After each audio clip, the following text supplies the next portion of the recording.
Hello बच्चों, वागलेश classes में आप सबका स्वागत है। आज हम हिंदी की बुक स्पर्श के काव्य खंड के सेकंड लेसन जिसका नाम है मीरा के पद, इसकी रीडिंग तो हम पहले ही कर चुके हैं। आज हम इसके क्वेश्चन आंसर्स करेंगे। तो चलिए इसके क्वेश्चन आंसर शुरू करते हैं। निम्नलिखित प्रश्नों के उत्तर दीजिए। पहला प्रश्न है, पहले पद में मीरा ने हरि से अपनी पीड़ा हरने की विनती किस प्रकार की है? इसका उत्तर है, मीराबाई ने पहले पद में हरि से अपनी पीड़ा हरने की विनती अत्यंत विनम्र भाव से की है। मीरा ने विशेष रूप से द्रौपदी के चीरहरण के समय उनकी लाज बचाने, भक्त प्रहलाद की रक्षा हेतु नरसिंह रूप धारण करने और संकटग्रस्त गजराज को मगरमच्छ से मुक्ति दिलाने जैसे प्रसंगों का उल्लेख किया है।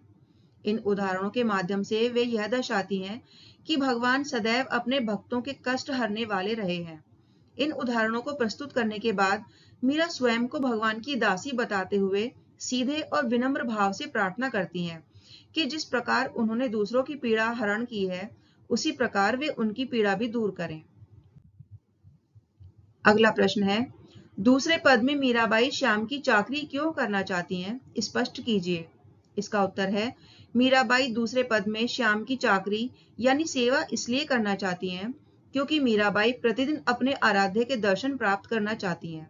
वे इस सेवा के बदले कोई भौतिक वस्तु नहीं बल्कि दर्शन, स्मरण और भाव भक्ति की अमूल्य संपदा पाना चाहती हैं। वे बाग लगाने और ऊंचे महल बनाकर उसमें खिड़कियां बनाने तथा वृंदावन की कुंज गलियों में रहकर गोविंद की लीलाओं का गायन करने जैसे कार्यों को भी खुशी से स्वीकार करती हैं। उनके हृदय की असीम व्याकुलता और श्याम के प्रति अनंत प्रेम ही उन्हें हर हाल में उनकी सेवा करने के लिए प्रेरित करता है, ताकि वे अपने आराध्य की शरण में रहकर अपने जीवन को पूरी तरह से सार्थक कर सकें। अगला प्रश्न है, मीराबाई ने श्री कृष्ण के रूप सौंदर्य का वर्णन कैसे किया है? इसका उत्तर है, मीराबाई ने श्री कृष्ण के रूप सौंदर्य का अत्यंत मनोहारी और भक्तिपूर्ण वर्णन किया है, जहां वे उनके प्रत्येक अंग और वेशभूषा में सुंदरता का अनुभव कर बताती हैं कि श्री कृष्ण के सिर पर सुशोभित मोर मुकुट, पीले रंग के पीतांबर वस्त्र, गले में पड़ी वैजंती माला और हाथों में बंसी लिए मोहन मुरली वाला का रूप विशेष रूप से आकर्षक लगता है। मीरा श्री कृष्ण के सांवले रंग पर मुग्ध होकर उन्हें प्रेम से सावरिया कहती हैं और उनकी चतुराई के कारण गिरधर नागर कहकर संबोधित करती हैं। वे वृंदावन में गाय चराते हुए श्री कृष्ण के उस रूप का भी बखान करती हैं जो उनकी दिव्यता और भक्तों के प्रति वात्सल्य भाव को दर्शाता है। इस प्रकार मीरा का वर्णन केवल बाहरी सौंदर्य तक सीमित नहीं है, बल्कि श्री कृष्ण के वास्तविक और आंतरिक स्वरूप पर आधारित है। अगला प्रश्न है, मीराबाई की भाषा शैली पर प्रकाश डालिए। इसका उत्तर है, मीराबाई ने अपनी कविताओं में बहुत ही सरल और सीधी सादी भाषा का इस्तेमाल किया है, जिसे कोई भी आसानी से समझ सकता है। उन्होंने जानबूझकर मुश्किल शब्दों या भारी भरकम बातों का इस्तेमाल नहीं किया।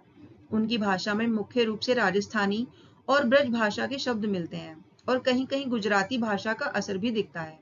उनकी भाषा की सबसे बड़ी पहचान यह है कि वह भगवान कृष्ण के प्रति गहरी भक्ति और प्रेम से भरी हुई है। उनके हर शब्द में उनके दिल की भावना, कृष्ण से मिलने की तड़प और उन पर अटूट विश्वास साफ दिखाई देता है। मीरा के पद भजन के रूप में गाए जाते थे, इसलिए उनकी भाषा में एक खास लय और मिठास है जिसे आसानी से गाया जा सकता है। अगला प्रश्न है, वे श्री कृष्ण को पाने के लिए क्या क्या कार्य करने को तैयार हैं? इसका उत्तर है, मीराबाई श्री कृष्ण को पाने के लिए कुछ भी करने को तैयार हैं, क्योंकि वही उनके जीवन का सब कुछ है। वे उनकी सेविका बनने को तैयार हैं ताकि रोज सुबह उठकर उनके दर्शन कर सकें। वे उनके लिए बाग बगीचे लगाना चाहती हैं और वृंदावन की गलियों में रहकर श्री कृष्ण की लीलाएं गाना चाहती हैं। मीरा को दुनिया के सुखों से कोई मतलब नहीं। वे तो बस श्री कृष्ण के लिए महल बनाकर उसमें खिड़कियां बनाना चाहती हैं ताकि वे रोज श्री कृष्ण के दर्शन पा सकें। इसके अलावा वे श्री कृष्ण के लिए गेरुए रंग की साड़ी पहनने को भी तैयार हैं। उनका दिल इतना बेचैन है कि वे श्री कृष्ण को पाने के लिए आधी रात को भी यमुना नदी के किनारे उनसे मिलने को तैयार रहती हैं।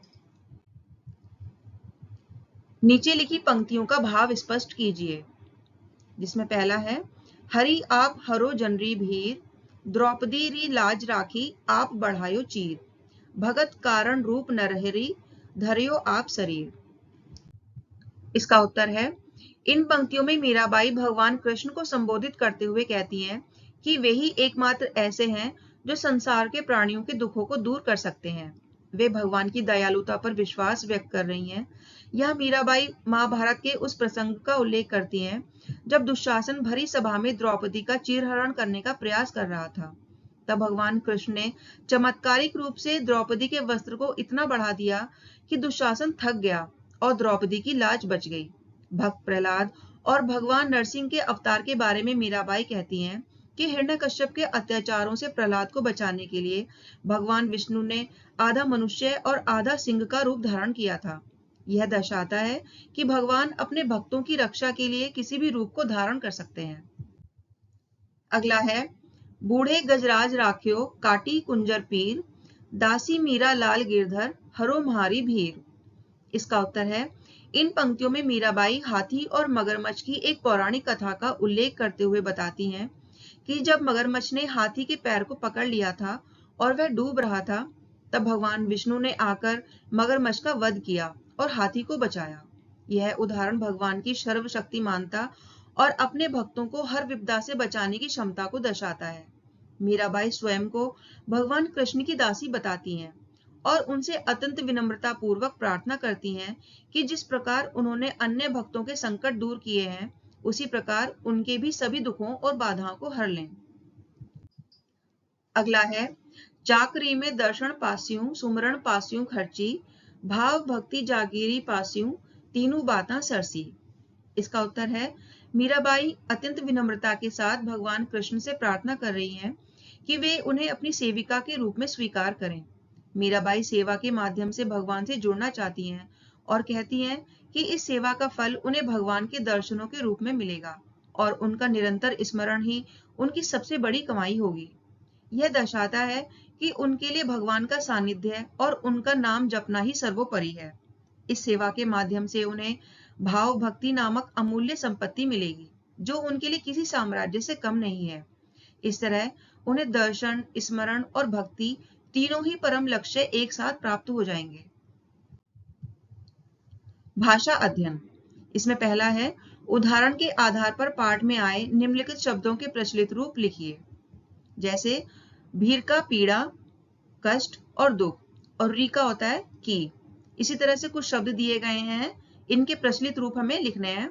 जैसे चीर, धर्यो, बूढ़ता, लगास्यूं, कुंजर, घना, बिंद्रावन, सरसी, रहस्यूं, हिवड़ा, राखो और कुसुम्बी।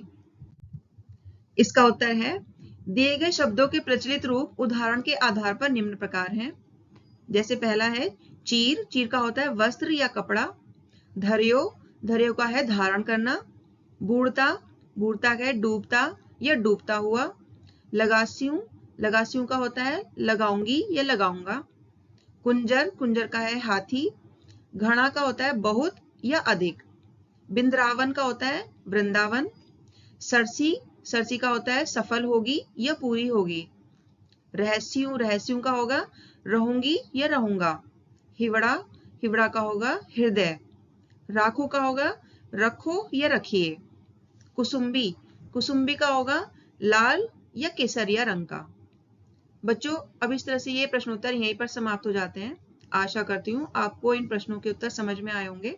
अगर आपको ये वीडियो अच्छी लगी है तो वीडियो को लाइक करें और शेयर करें और चैनल को सब्सक्राइब करें, जिससे आने वाली वीडियोस आप तक पहुंच सकें। Thank you.